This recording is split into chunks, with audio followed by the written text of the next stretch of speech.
How long do you think this trial is going to last? The state said somewhere between 5 to 6 weeks. I don't think it's going to be that long. I think it's going to be shorter than that. Maybe, 4 weeks, maybe total. Yeah. Yeah, because they witness this kind of weak, but they still got a couple of weeks, so we never Yeah. know who's going to pop out. Uh, Correct. Yeah. uh,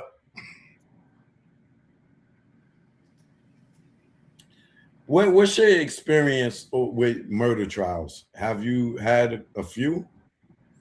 I've had a few. And that's the thing as a defense attorney, you get murder trials every once in a while. It's not like it's a regular thing. The only people that really get the same level of repetition on murder trials typically is the Special Public Defender's Office, who is geared only for murder trials and for people who are indigent.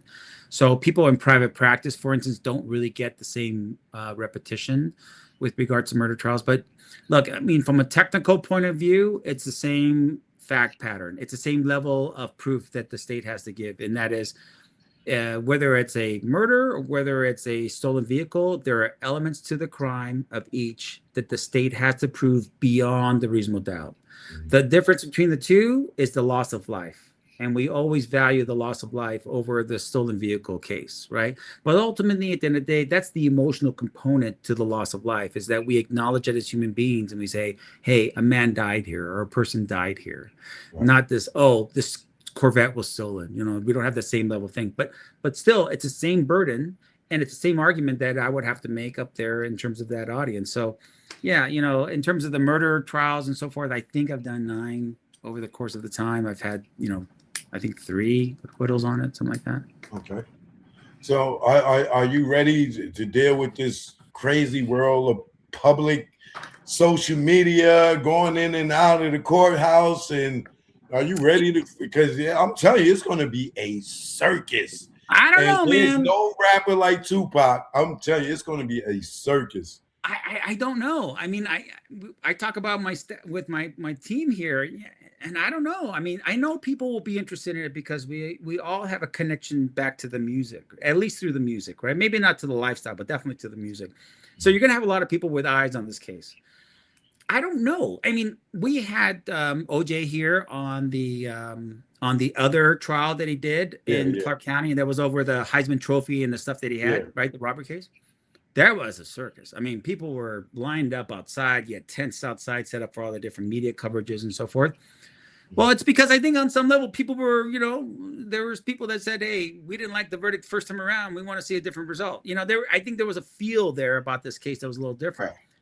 This one, This is going to be that on steroids. all right. Well, let's Okay, see. I I mean, Gary, like CNN and all these places, they already heading up the courthouse. Like, hey, we there.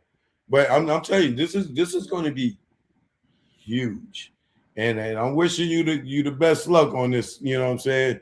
Because thank you you. better get all the sleep you can get now, because you're not going to be sleeping for a couple of weeks. Trust me, man. I Let appreciate me that. ask you: can someone else be indicted on this murder? Yeah. And the reason for that is because there's no statute of limitations. There's no deadline to it. So Okay. if they find someone 10 years from now, 5 years from now, 20 years from now, they can still indict on a murder charge. Can they indict while this trial is going on? I don't think they would. Oh, But okay. yes, I mean, I guess they could because it's secret, right? So we Yeah. wouldn't know anything about it. It would just pop out of nowhere. But I don't think they would turn around and do that just because it just would ruin their case. It would best serve Keefe as well as all of us here for them to dismiss this case. They don't have it. So, yeah, if they're going to put the whole circus up for everybody and then indict it in the middle of a circus, that's not a good look. And quite honestly, I don't see them doing something that irresponsible. I think that once this trial is said and done, I believe that some information is going to come out and it's going to point in another direction, and hopefully they will investigate it and not just take the loss and be like, oh well, we tried somebody for Tupac's murder, he got acquitted. Oh well, and then brush it under the rug. I'm And hoping that. I think that there's a great disrespect to everyone that's ever been concerned about the question, who killed Tupac, that we don't consider all of those people's positions and why they come to that conclusion. Meaning, like, if you're a detective on a case and you're working through like who did it, you would consider other people saying, I think it's this person, that person. Interesting. Let me take a look at it. Let me, go down that rabbit hole. Let me figure out if that's something that is good or bad. When you don't do those things, it displays arrogance. I think on some level, it displays that somehow we know better than everybody else. And yeah, they might have more facts to certain things, but I think sometimes you want to listen to what people say.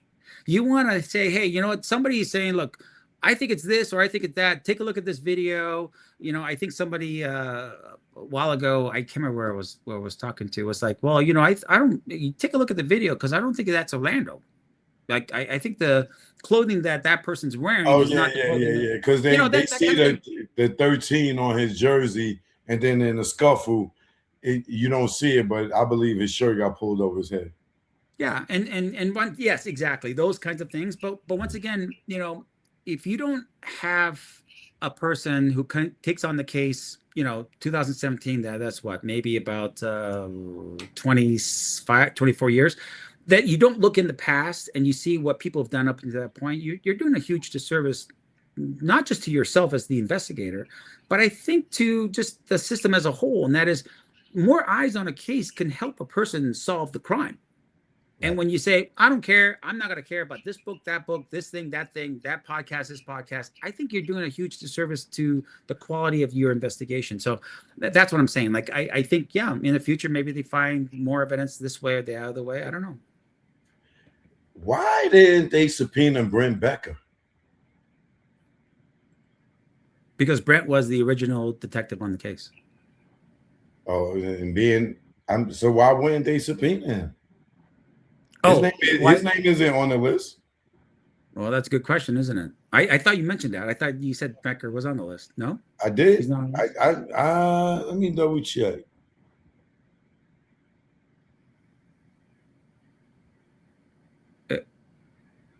No, his name ain't on here. Okay, well then I don't know, because that doesn't make any sense to me. I mean, he was the original detective on the case. That don't make no sense. Like, are they? Man, I don't know. Hey, that's what I'm saying. Like, at some level, like, don't drive yourself crazy until 5 days before the deadline. Like, on the deadline, then drive yourself crazy after figuring it. Because up until this point, spending that kind of mind power over why they're not doing certain things and reading, it's like, don't do that to yourself. so they have 5 days before the trial for their final witness list, is what you're saying? Okay, yeah. Cool. All right, so they have plenty of time. Yeah, I might be giving them ideas and chill out.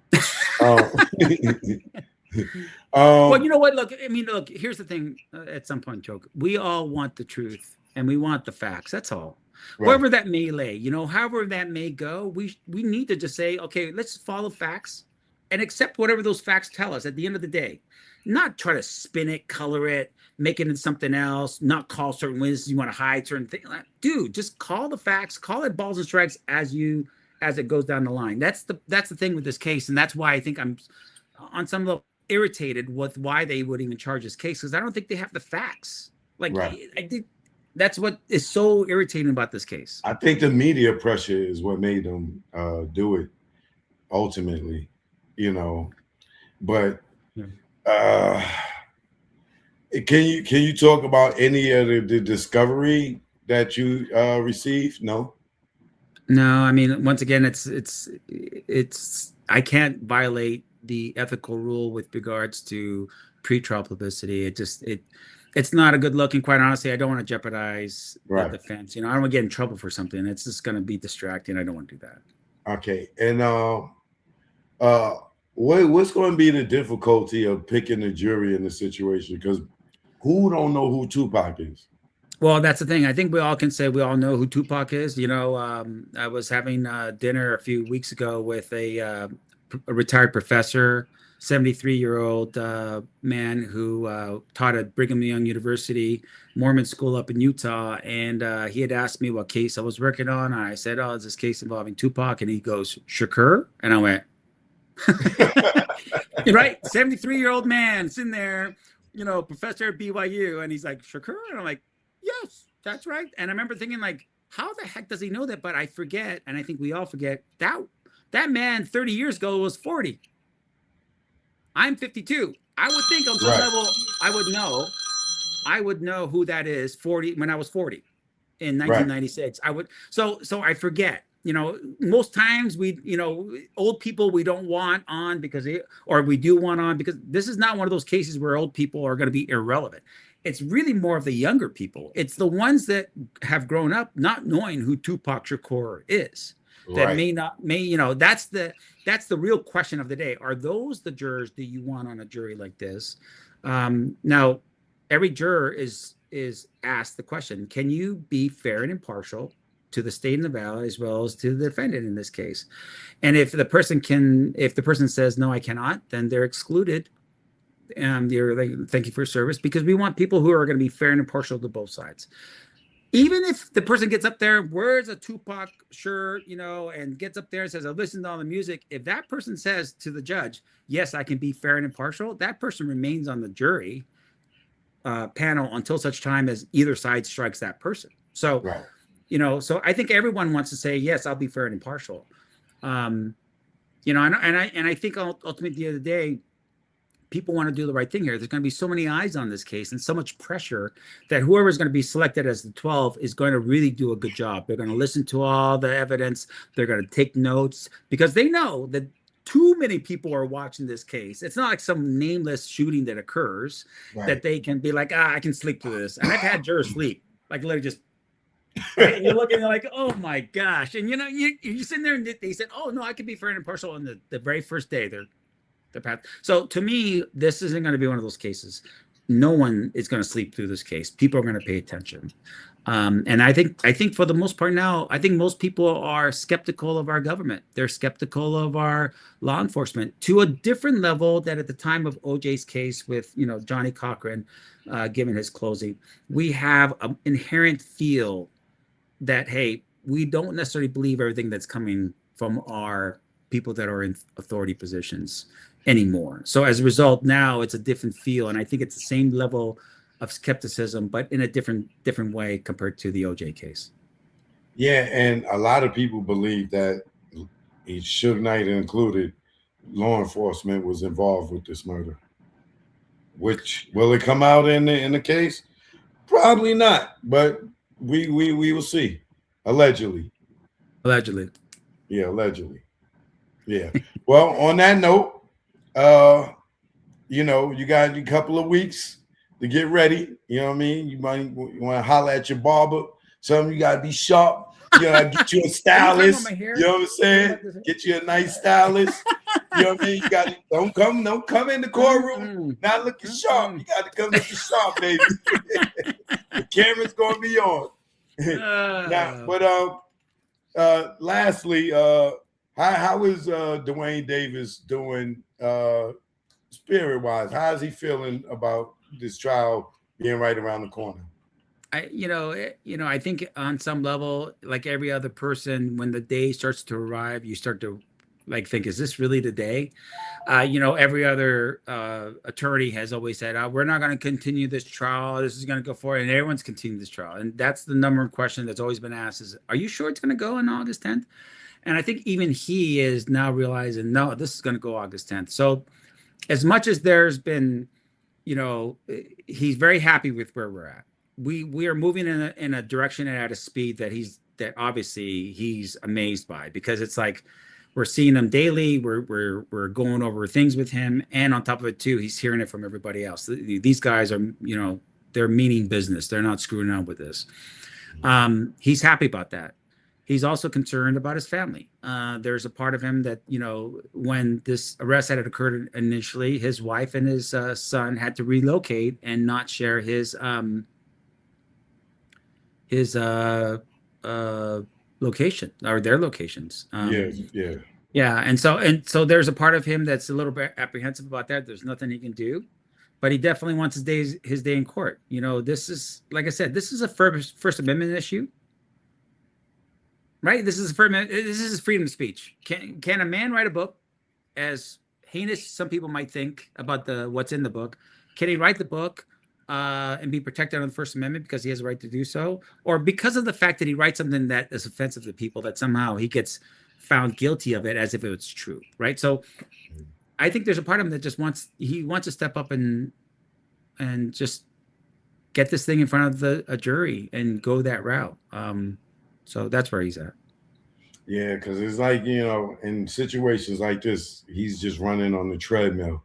I know he's just ready to get off, or run off into the sunset, Yeah. But I appreciate you, taking the time, giving me this interview. The world's going to be watching. I'm telling you, man.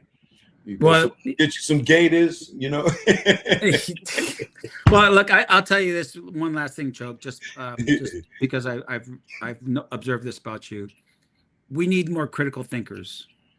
We don't have enough of them in our community, and your program and your podcast indicates to me you think these things through. This isn't just one of those things where you just take the word of somebody else and make that the gospel truth. You think it through before you make a decision, and that's always been my biggest I guess criticism with most people is that we're just too preoccupied with life to really sit down and think things through. And if we did think things through in this case, I think it's pretty straightforward that this Attorney's Office should have never charged it.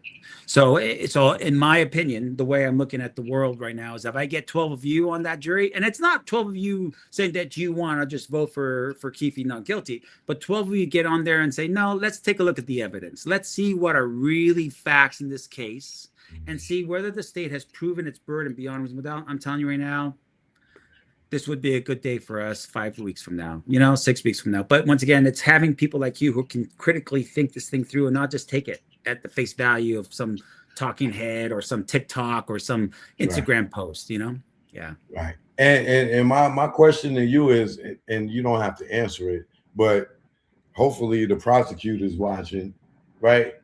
My question to you would be, if Reginald Wright Jr. is telling the prosecution in the grand jury that Dwayne Davis allegedly has something to do with the killing of Tupac Shakur, right? Then why would Reggie Wright Jr.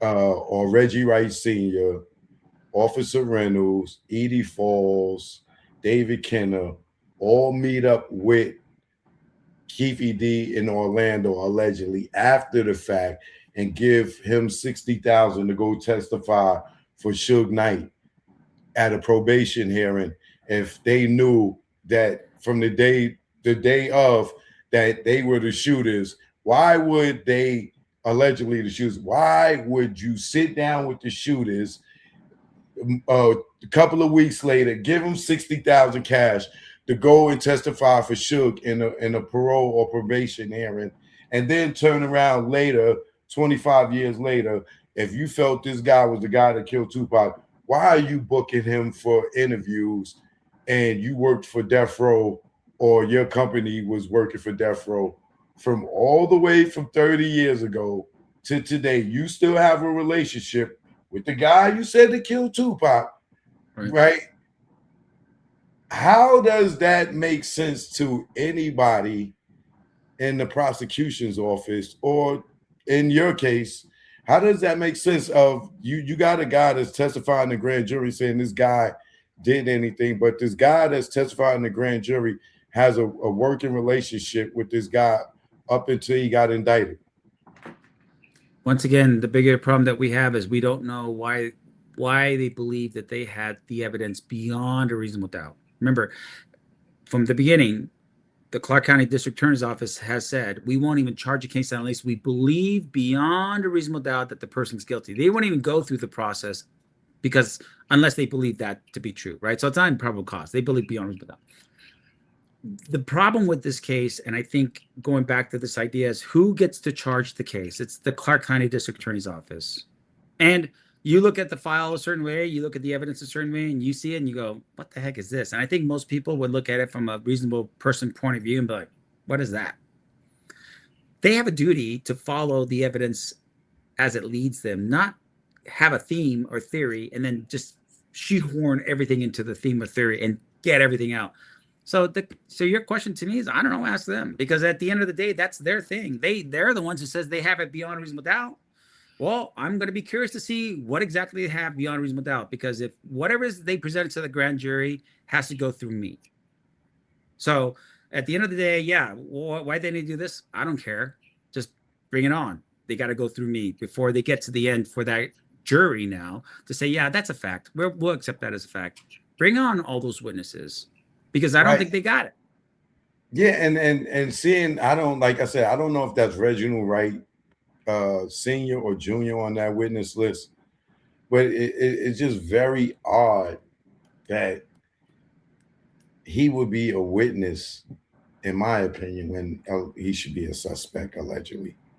I don't understand what they doing. And I think what happens is when you go to certain people and you don't vet them properly before you have conversations with them and you start working with them, right? You don't really look at them. Then you're setting yourself for failure, because then you don't even know who it is that's leading you around and giving you tidbits and direction as to where to go. Like, they can't be that stupid. But at the end of the day, maybe they are that stupid. And as a result, what's going to happen is during cross-examination, then we'll get to the bottom of that, and that's Detective Mogg. Right. And yeah, you ever seen the movie The Usual Suspect with Kevin Spacey? Huh? Yes. That to me, that would be Reggie Wright Jr. in this case. He's gonna limp right out the goddamn prosecutor's office and just start walking regular. That old wheelchair is the front. Well, I mean, and that's the thing. At the end, whether you and I or the jury gets fooled by that, that's one thing. But we don't expect our, detectives and our law enforcement people to be fooled by that. That's their job, is to go through that bullshit and get to the truth of the matter and figure out whether that person should be believed or not. And for them to rely on someone that's going to have credibility problems is a big ask of any jury. And that is, ignore all the credibility problems. Just believe him, because what he's telling us right now helps our theory of the defense, or the theory of the case. That's not what they're supposed to do. They have a duty to follow the truth and the facts, not their own, their own theory of the case, just because they want to win. That's not a win. That's a violation of their oath. Right. Well, do me one favor. When you cross-examine Robert Ladd, ask him, did you say that Greg Kading dropped the ball and he should have investigated Reggie for this murder of Tupac and Biggie? He said that on Vlad. He shows Vlad the paper. He gives Vlad the paperwork and said Greg Kading dropped the ball. Why did he stop investigating Reggie? So please, just do me that one favor. Ask him on the course, why did you say that Greg Kading dropped the ball, should have been investigating Reggie Wright Jr.? if they put Ladd up on the stand to testify, I'm going to promise you right now, that is a relevant question. That should be asked of him. So let's see. Thank you. You're welcome. Anytime. Thank you. Well, I was going to take some questions from the audience, but you can't really answer no questions. And most of the stuff that I see here, you can't even answer. So okay, I think that we'll save it for another day, maybe after the I think I'll write them down and see which ones you can address, and then we'll do that. Okay, sounds good. All right, cool. But thank you for your time again. Shout out to you, your staff. Y'all keep working hard. We gonna be watching, and I might have to come out to Vegas, so I'll give me a picture with Reggie when he show up, because that's the day I want to be in the courtroom. I want to be in the courtroom when he's on the stand. I want to be there. I got to get a picture with him rolling out the courtroom too. Yeah.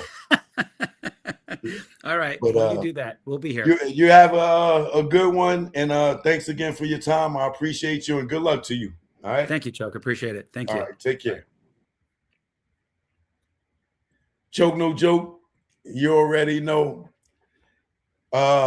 All y'all that had these questions, I see all the questions that y'all asking, but as y'all can see, he can't really answer no questions. We don't want to get him in trouble with the prosecution trying to say he trying to sway the jury's opinion or whatever. But we got like 3 weeks. We'll see what happened. I'm very, very, very, very, very excited about this trial. I haven't been excited about a trial like this since, I don't know, maybe the Cardi B one. I enjoyed that one.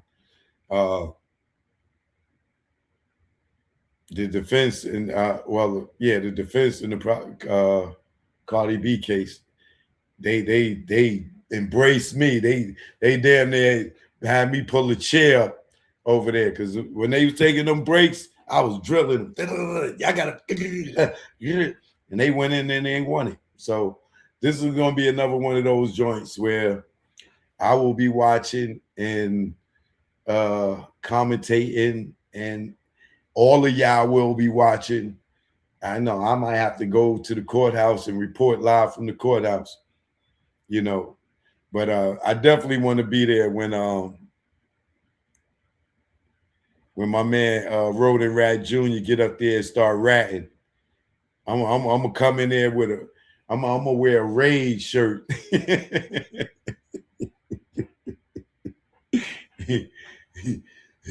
I'm gonna wear a Raid shirt with a mouse on the trap.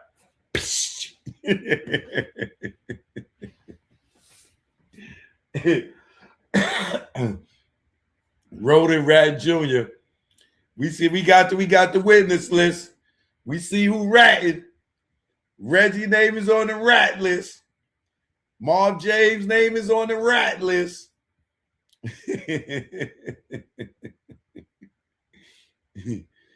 we know who testifying now, y'all.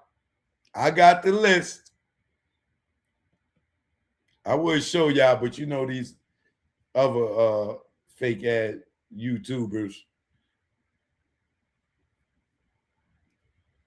they gonna try to get the juice from choking. They don't want to give me no credit. But yeah, we got Corey Edwards. Wow. Corey Edwards is testifying, y'all, for the prosecution. Woo! Y'all know who Corey Edwards is, right? He's Southside Crip. That's Keefy D. Boyd. Corey Edwards will be testifying. Dr. Lisa M.D. Gavin will be testifying. Anthony Gomez from the CCDA.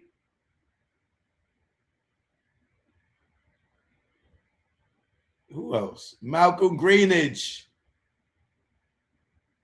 Oh, care of the Clark County District Attorney. That's who they testifying for. William Heidemeyer. I'm gonna post all these people's grand jury testimonies, the ones that testify here. Todd Holliday.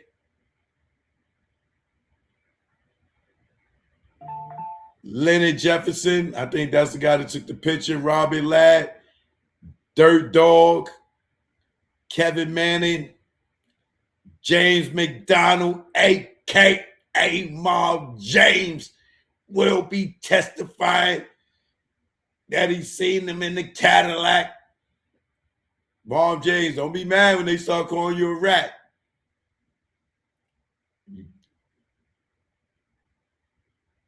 Cliff Mogg, that's the detective. Travis Newcomb, Dean O'Kelly, Michael Payne, Kenneth Rios, Alfred Shemerza.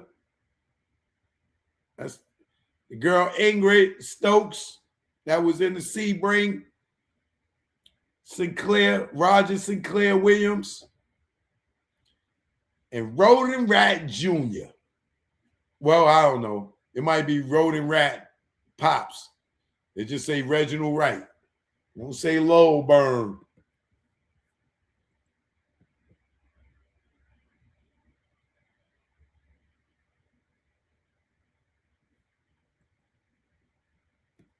But I got the witness list, man. So far the first witness list. I'm sure there's more to come. You know, they got to August 5th for the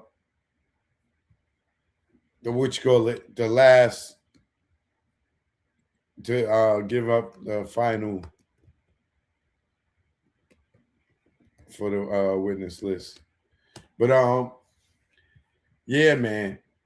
Y'all know what it is. Choke No Joke, the Tupac trials around the corner. I got another special guest coming up. I will announce that day. Y'all gonna love the next guest. Woo! Wait till y'all see the next guest I got coming up. Choke No Joke, man. Hit that subscribe button if you're new here. Let me give a shout out to my new subscribers too.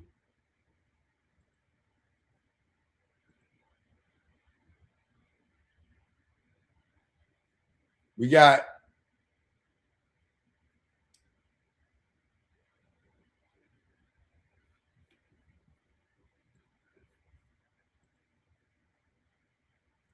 shout out to Al Jones for subscribing.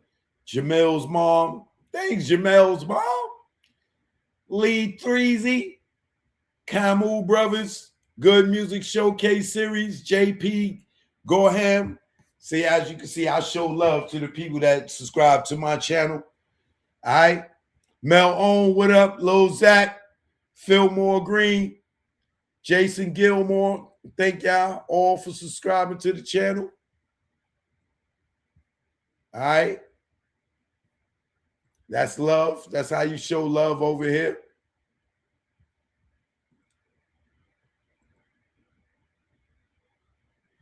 Choke No Joke. The new single is out. Make sure y'all go get that. We past kneeling. All right. Spotify, Apple Music. Choke No Joke. I'm here, man. Salute, Pop. You right around the corner, Pop. You about to get justice. All right. Choke No Joke, man. I'll holler at y'all in a minute. All right. Peace. I do it. This is a diss, would be specific. Hit you with a sub, you blacklisted. Her third tour, it's ridiculous. You in the crowd, babysitting. Mad at pics, fans flicking. You got a Billy, they dick licking. Kids, your son and dad missing. You duck in the swab, results prison. I see your faces, the mad prism. Y'all rats, are you kidding? And if you sign, you have no wisdom. Integrity missing, money mission. Lamar Latrells in your system. Camel licking, nerves switching. Are y'all kidding? Y'all Virginian. Success, y'all dream sex. Sold a lot of units, but still checks. Squares, Nike, I run with checks. People use Marcy as pets. I move his skin, you on your head. All your tunes are dead. You ugly like your dreads. No bag, I'm on your head. No fag, I'm my shooter. You the glad Duke shooter. You do balls, but no hooters. Choke No Joke, I am the future with no Malloy. You play with boys, be out here wishing she was a boy. You her decoy, you her bitch. Choke No Joke, I am the shit. Yo, Cam, get off my dick. Mad Jim, king of the dips. Without Jewels, you have no hits. Your last hit was True Life. When he caught you with that right. Yo, Big Joe, am I right? Nigga Dane saved your life. And then you crossed him for home. Got on stage with Ho. You an actor, you ain't Poe. Choke No Joke. You already know. Yo, man, I'm done, man.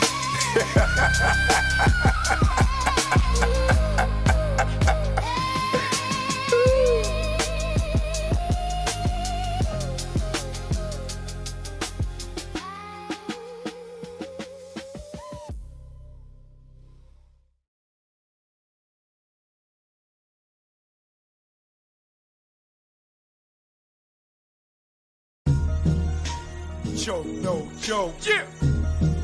It's choke, no joke. Let's go. Choke, no joke. Chicken choke, no joke. Choke, no joke.